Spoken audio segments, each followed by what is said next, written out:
Yo, what's up guys? Welcome to the Warcraft replay here. We have an Orc Mirror this time. This was a requested replay here from I honestly don't know what to call you. I'm pretty sure physics is appropriate since yeah, it's just your second part of the name, but yeah, Lyn versus FoCuS. This is one of those mirrors that I do look forward to watching because, you know, it's top 2 orcs right now, and yeah, looking forward to it. We did have FoCuS versus Fly in the previous orc mirror, and yeah, pretty standard, but I imagine this is also going to be standard, unlike the last time these two players went at it, which was Netease 73.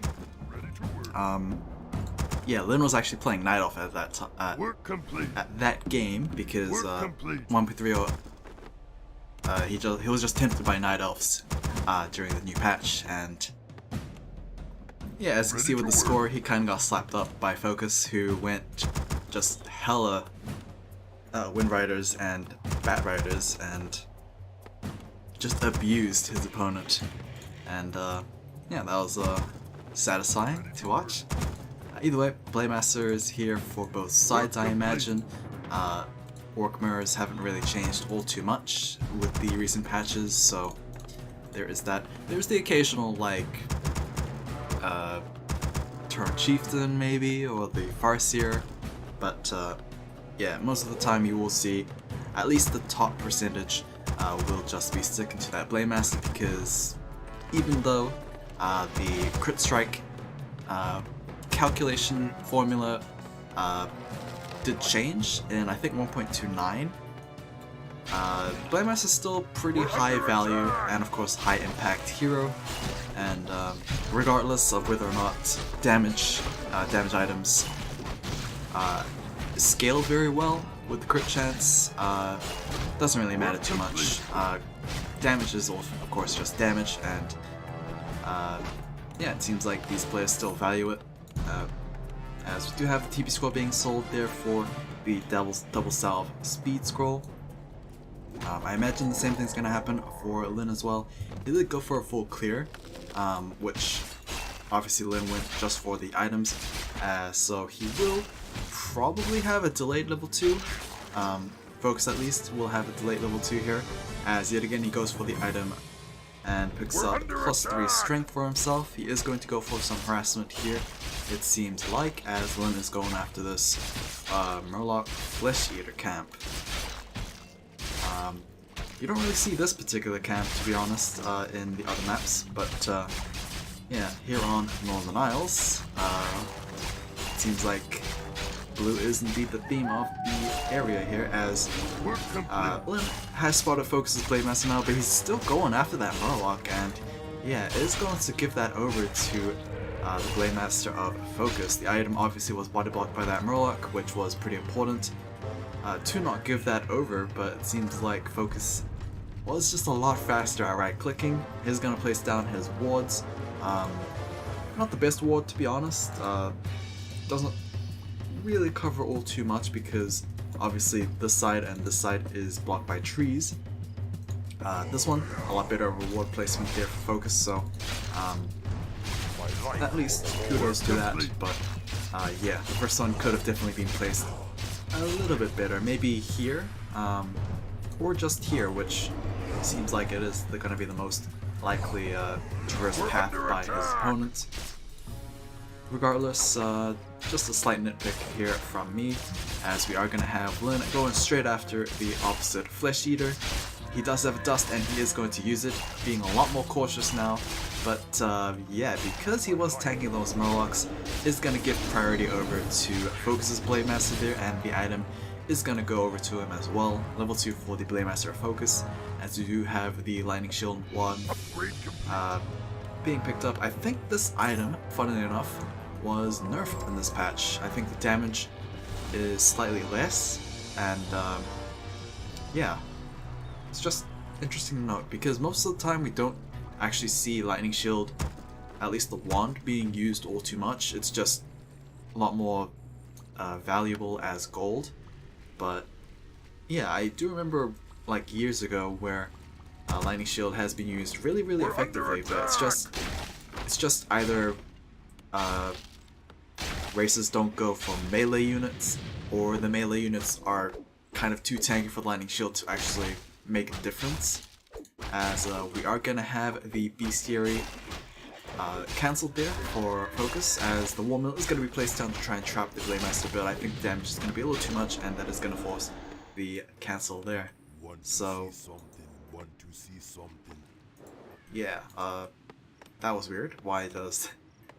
I think this happened last time. The Shadow Hunter just said his opening line twice, and he didn't even finish the first time, so that's really weird, but double Shadow Hunter for both sides. Work complete. Peon gets killed there. Not sure what he was doing, but obviously straight from his home. Blademaster Mirror is not going to favor... it's not going to favor Lynn's side, it seems, as crits just weren't too fortunate there, as FoCuS is going after the Warlord camp. Hex is going to be cast onto Lynn's Blademaster, but FoCuS actually stops attacking the Warlord and might actually give the item over to FoCuS, to Lynn, as a sim that is going to happen, but a Hex is going to be cast, and that is going to prevent the Blademaster from retreating.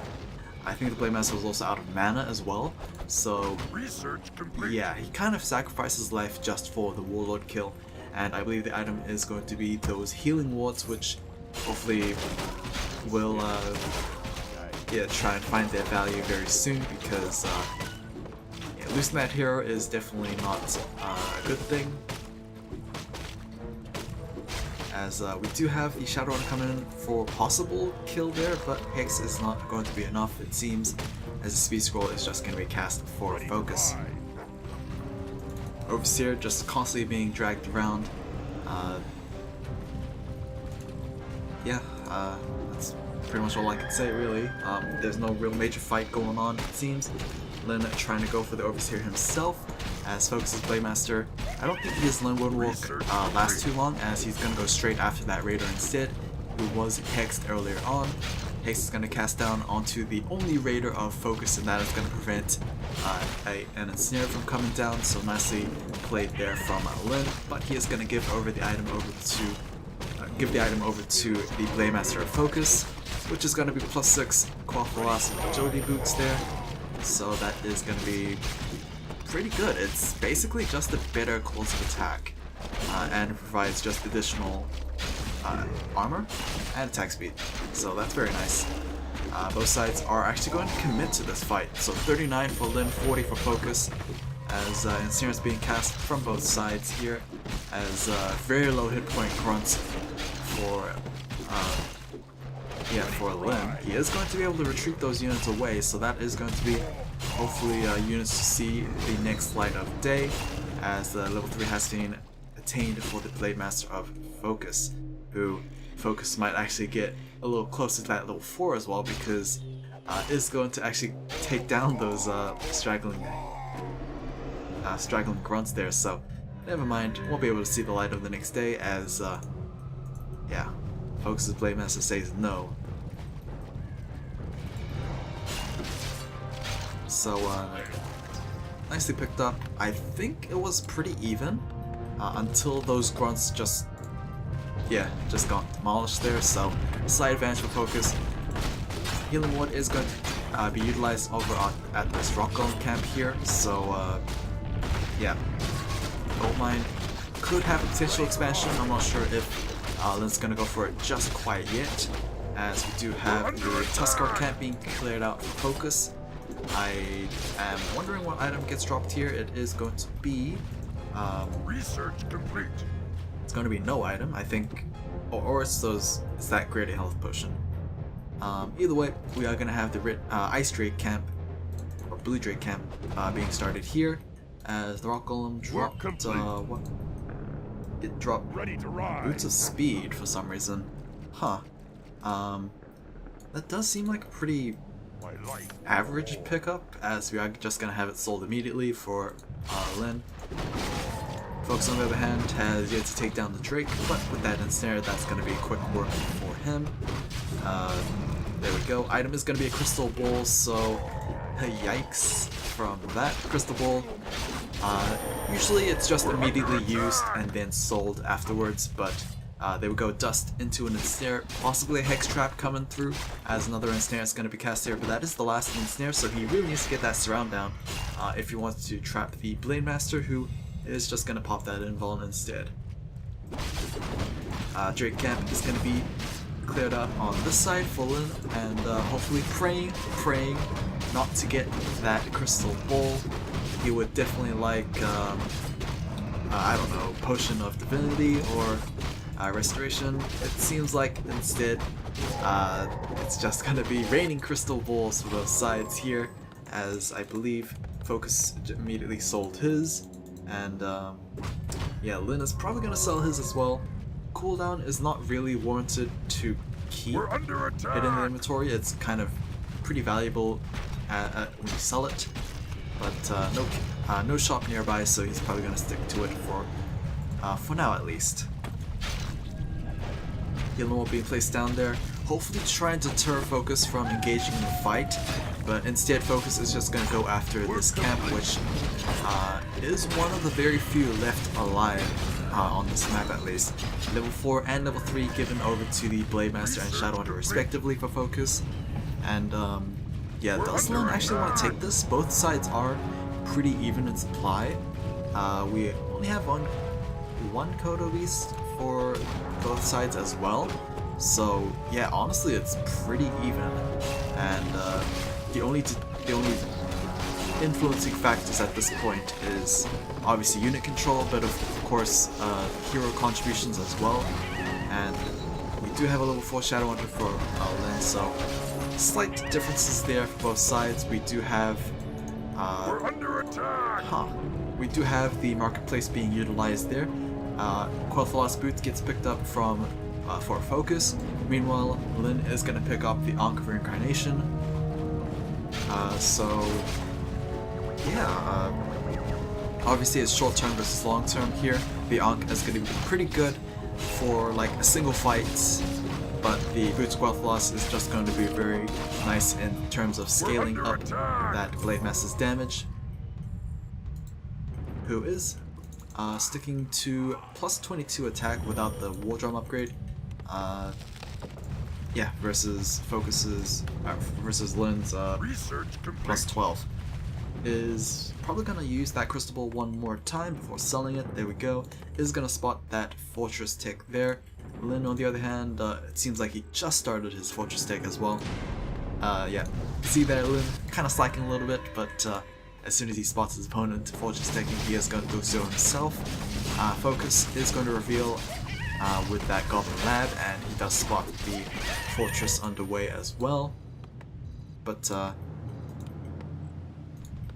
yeah, I imagine Fortress Tick is just going to enable upgrades, maybe even Master's Training for the Spirit Walkers.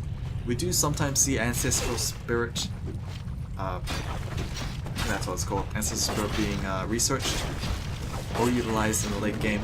Despite not having any Tauren Warriors, just reviving Spirit Walkers instantly is pretty beneficial, as we have a similar fight here on the opposite side of the map, but we do have a double Kodo comp for Lin, so he needs to be extremely careful, or FoCuS needs to be extremely careful not to get double chomp there from those Kodos, but it seems like he will be able to focus fire one of those raiders for himself, but the Blade Master is getting chunked quite a bit, and the mana not quite there yet for the Shadow Hunter. Never mind, he drinks out mana pot instead, and both sides, who's going to lose their Blade Master first, I don't know. We still have a couple of healing waves from both sides as well. Ankh is actually just going to be used by Lin, and FoCuS wisely is going to back off from this, so all in all, it doesn't seem like that reincarnation really did anything. No major items were blown over here for FoCuS, and yeah, it doesn't really lose that much for himself either, so I would say that is pretty good for FoCuS, able to blow that reincarnation, Ankh reincarnation for very minimal losses there. Is gonna give, I guess, this Tome of Strength over, but that doesn't really matter too much. I mean, the booster buff loss is still there for FoCuS, so that marketplace trade was pretty worth it. Pocket Great Hole has been placed down as well. It seems like another Great Hole has been placed down for Lin as well, but this time it is going to be from a Peon, so it's going to be a pretty late expansion. This one obviously has accelerated build rate, so yeah, already done there. Marketplace once again being dabbled by the Shadowhunter. What is he going to pick up, if he even spots anything worthwhile, as we do have a bit of a harassment game here for Lin. His Blademaster gonna fly solo here, trying to pick up a couple of peons for himself. Will probably be able to take one. Nope, it seems like he is spreading the damage, spreading the love. Deep Skull is gonna be burnt by the Shadowhunter there, and I imagine Lin...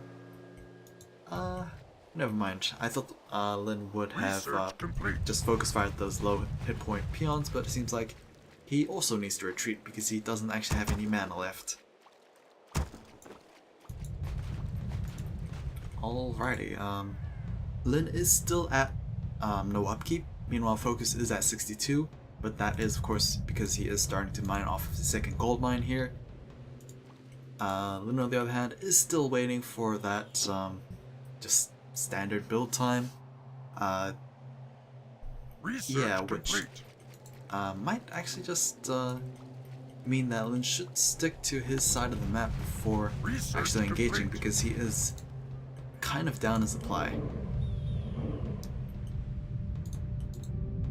Marketplace being camped here for the Blademaster, but with no inventory space, I really can't imagine him picking up anything good.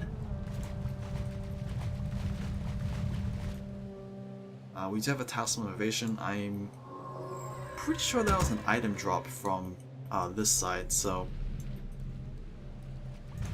yeah, that might swing things around. Obviously, dodging a couple of autos from the Blademaster is going to be huge, as once again, multi-prong attack here. High IQ from the Blademaster of Lin to wait for this, but oh no. I mean, he doesn't know that FoCuS has his Blademaster here either, so FoCuS with also high IQ is going to be preparing for this, but because the Blademaster doesn't actually have any inherent crowd control, is gonna have to let that Blademaster kill a couple of peons in return. Bestiary does get taken down here, so that does halt the Raider and Kodabeast production for FoCuS. Just a little bit. I imagine it will be rebuilt very soon. We're under attack! As we have yet to see it actually happening.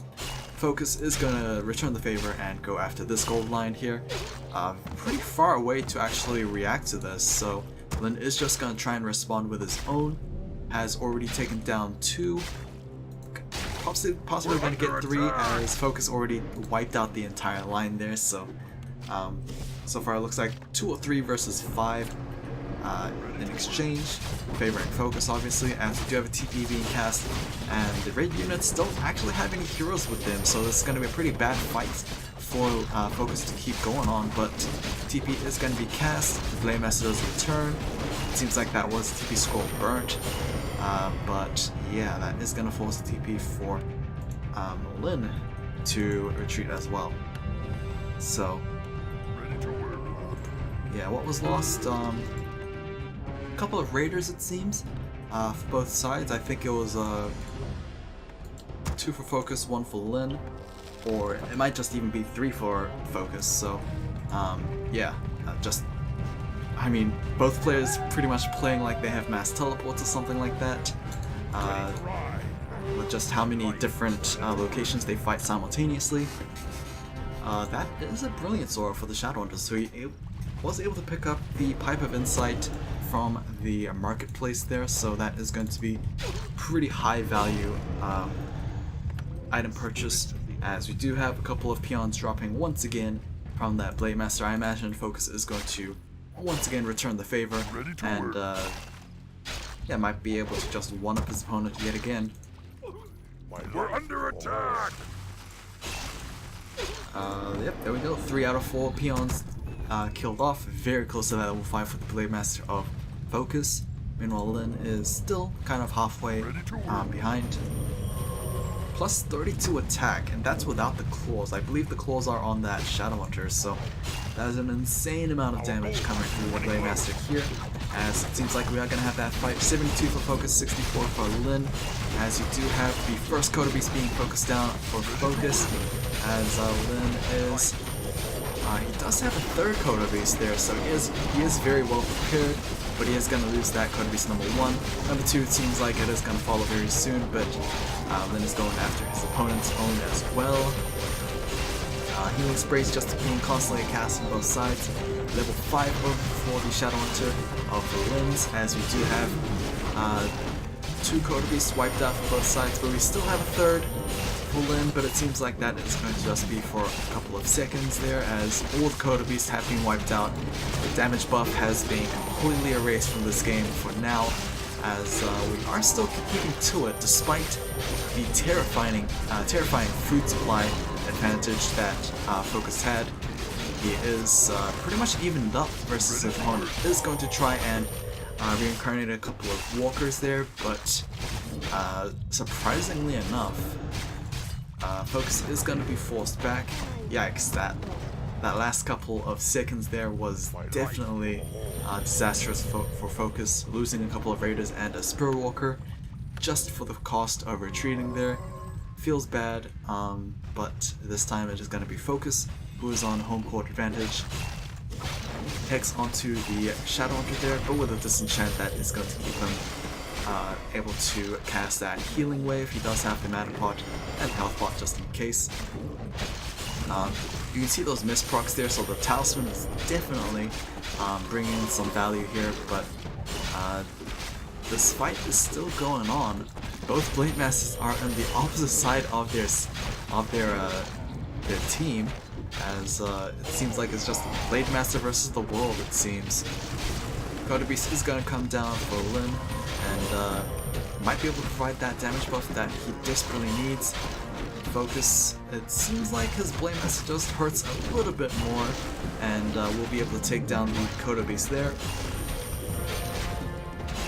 Still pretty even in supply, as it seems like Lin is going to be forced back a little bit. The Spirit Walker seems like he is going to see the final hour of this day, as nope, he is. Our gold mine has collapsed. He actually survives. Wow. He actually walked out of there, which is kind of surprising because I could have sworn he had a couple of walkers chasing him as well. But he will be able to survive with about 10-15 health. So lucky there for him. 46 supply for both sides. We are already at double Coda for Lin, which might be a little inefficient placement of resources there, but with FoCuS, who had to rebuild his bestiary, is going to take some time to rebuild his forces. Still doesn't have his own Coda Beast, which is something he needs to get to very quickly. He has a Sentry Ward, which I guess he picked up from the marketplace, so there is that. 50 for FoCuS, 49 for Lin, as Lin is gonna come through here. He is gonna get spotted by the Sentry Ward, and he's gonna get ensnared, Hex ensnared, and that might actually be the turning point of the game, as no info, no TP scroll. That is gonna be a level 5 Blade Master just taken out, and you can see there from FoCuS, instant counter attack. Lin really can't do much without his Blade Master. Yes, double Kodo is a thing, but if they are going to be ensnared, they are not going to be able to eat. And that seems like that catch, that one pivotal catch there, level 6 on the Blade Master. And sadly we won't be able to see that Blade Storm, but wow, what a god level catch there for FoCuS. Obviously, Lin couldn't really expect a Sentry Ward at such a late game situation, so yeah, you can see the marketplace actually playing such a vital role in this game, which is very uncommon to see. And yeah, that is going to be that. Hope you guys enjoyed, and I'll see you guys again whenever.